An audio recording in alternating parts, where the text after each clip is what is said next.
Tal. Hoy vengo a hablar sobre revoluciones.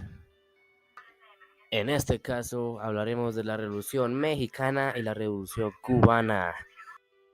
Empezaremos hablando con la Revolución Mexicana. La Revolución Mexicana fue un conflicto que inició el 20 de noviembre de 1910. Los antecedentes del conflicto se remontan a la dictadura de Porfirio Díaz, el cual ejerció el poder en el país desde 1876 hasta 1907. Durante estos 31 años hubo un crecimiento económico y una estabilidad política, pero estos logros fueron a costa de altos costos económicos y sociales que hicieron incrementar la oposición política del régimen de Díaz. Francisco Madero realiza diversas giras en el país con miras a formar un partido político después de escuchar que Díaz dijera que se retiraría al terminar su mandato, sin buscar reelección. Díaz lanzó una candidatura y Madero fue arrestado por sedición. Mientras estuvo en la cárcel se llevarían a cabo las elecciones dándole el triunfo a Díaz. Madero escaparía de prisión a los Estados Unidos el 20 de noviembre de 1910, dando inicio a la Revolución Mexicana. Este proclamaría el Plan San Luis, que consistiría en tomar las armas contra el gobierno de Díaz. Cuando los sublevados ocuparon Ciudad Juárez, Díaz renunció y se exilió a Francia. En 1911 resultó electo Madero, pero rápidamente se levantarían personas como Emiliano Zapata y Pascual Orozco contra el gobierno maderista.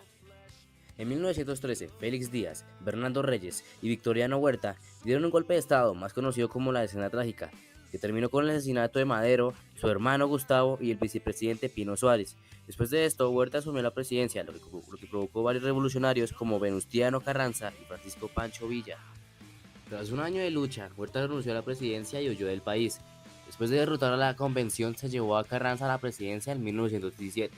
En el reacomodo de las fuerzas asesinaron a los principales jefes revolucionarios: Zapata en 1919, Carranza en 1920, Villa en 1923 y Obregón en 1928.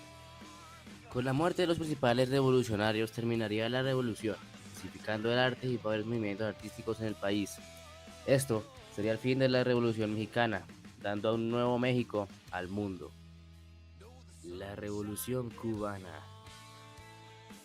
La Revolución Cubana dio inicio cuando Eduardo Chivas, del Partido Ortodoxo, siendo el gran triunfador de las elecciones de 1952, se suicidó, abriendo un vacío político que cubriría a Fulgencio Batista, que había participado del Movimiento de la Paz.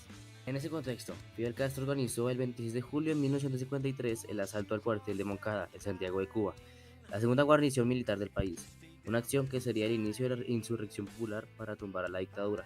Por su fracaso reforzó momentáneamente al régimen. El aumento de la represión aisló a Batista, que en 1954 fue designado presidente tras unas elecciones sin competencia, que extendieron la vida política, gracias, entre otras cosas, a la liberación de Castro y su partida al exilio. En 1957, la guerrilla de Castro había logrado una cierta entidad, pero aún no estaba en condiciones de impulsar la insurrección que acabaría con Batista. La apertura de los frentes guerrilleros al mando de Raúl Castro y Juan Almeida y la coordinación de las acciones militares por Camilo Cienfuegos y Ernesto Che Guevara consolidaron el avance revolucionario, mientras la integración militar del PCP en el M-26 aumentaba la agitación urbana. En agosto comenzó la ofensiva final, y el 1 de enero de 1959, con el pueblo en la calle y enarbolando las banderas de la moralización, el nacionalismo y el antiimperialismo, los seguidores de Castro tomaron La Habana. El respaldo popular del M-26 le permitió a Castro hacerse con el control de la situación para impulsar transformaciones políticas, sociales y económicas. El antiimperialismo y el nacionalismo se convirtieron en los ejes del discurso revolucionario. Ya con Fidel Castro en el poder, la economía fue controlada por jóvenes tecnócratas, con experiencia en organismos internacionales y partidarios de la industrialización y el desarrollo, pero cuando el Che Guevara asumió el control del sector industrial y bancario, desde donde intentó la puesta en marcha de sus objetivos socializantes, estos objetivos fueron dejados de lado.